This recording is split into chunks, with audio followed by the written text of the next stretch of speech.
So is the Titan Pro Rail vinyl railing system a good DIY system? Well,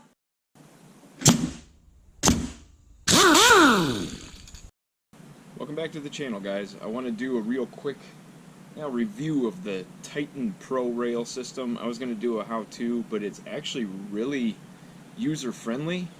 Literally like 8 steps to go through. So I've put some up behind me. It actually goes pretty quickly, and I'm about to cut a small piece right here and put that in as the little tiny piece at the end of this railing, and I'll kind of drag you through real quick how it is. Pretty user-friendly. I kind of like it. I'm just cutting everything with my grinder, and it seems to be working pretty well, besides covering me with aluminum, because there's an aluminum stiffener, I guess, in there. Top and bottom both have that.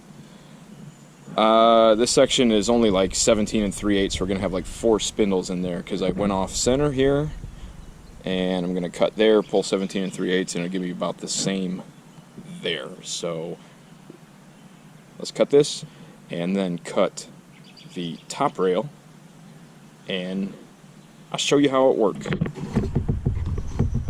Slide the aluminum out of the way so you don't have to cut it, because you only have to make 1 cut with the aluminum. There's no sense in making 2. I learned that the hard way.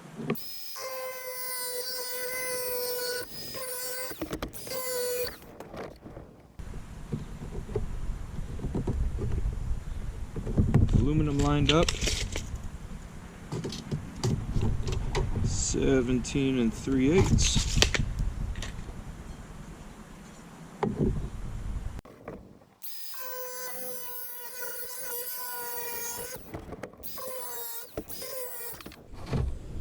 There's one. Cut the top, make sure everything lines up, be good to go.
Okay, so it's pretty easy. You measure up like 1 3/16 to the bottom of this bracket, 33 3/16 up to the bottom of that one.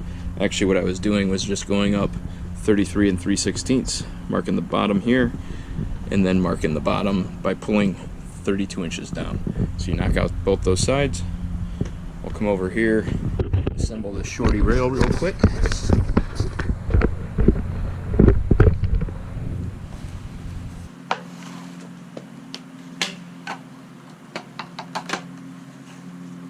Now this is a scrap from one of the larger railings,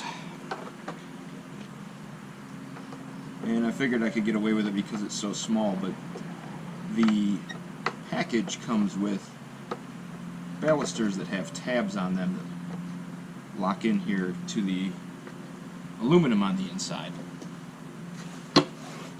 This being so tiny, I don't think we need it. It just drops in. Seats in there. You measure, they wanted like a half, but I want a little bit bigger because you have quite a bit of play there. You know what? A half shorter than your total distance, because that accounts for your 1/4 inches. But I want a little more than that. Now I'm going to run screws in here on either side, and then we'll cap this off. And the cap is the one thing I kind of have an issue with. They're kind of funky, but I'll show you that. Now that it's all attached, we put these covers on the end. pretty much every vinyl railing I think has some type of cover like this. These just really want to fight you snapping on.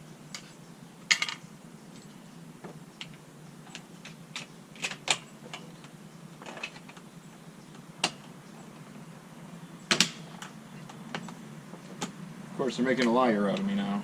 I guess I'm getting good at it now that I've done a few.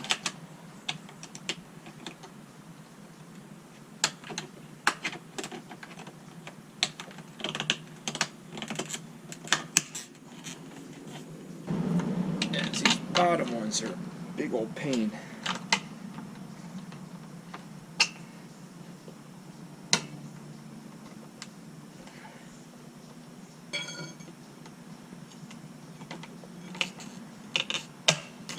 There we go. That's it. Yeah, you gotta kind of adjust these to take up the gap. I'll get that moved.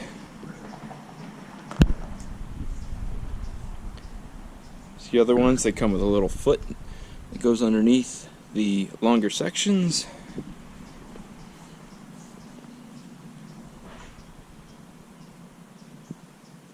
There you go. How about I meet you back in the shop and we'll do a review.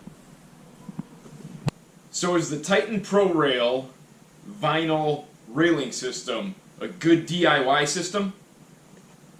Well, yes, absolutely. If you found this video looking for this, I think you're probably pretty good enough with your DIY projects that you can handle this. This stuff is the best that I've dealt with recently. I've worked with a lot of iterations of vinyl railing over the years, and this is about the most user-friendly. You can't beat it. There's plenty of how-to videos I'm sure out there that you can check out. I just wanted to do this as a quick review. I like it. I would recommend it. I'm going to try to use this more often. It's simple and easy. It's very rigid with this aluminum on the inside. I guess, you know, ballpark $300 some for a 10-foot section. It is what it is, I guess. I mean, if you want to do treated balusters and stuff, you could do that way cheaper, but you know what that looks like. So, yeah, Titan Pro Rail, however they say it, vinyl railing system, absolutely recommend it. Thanks for watching. Catch you guys on the next video.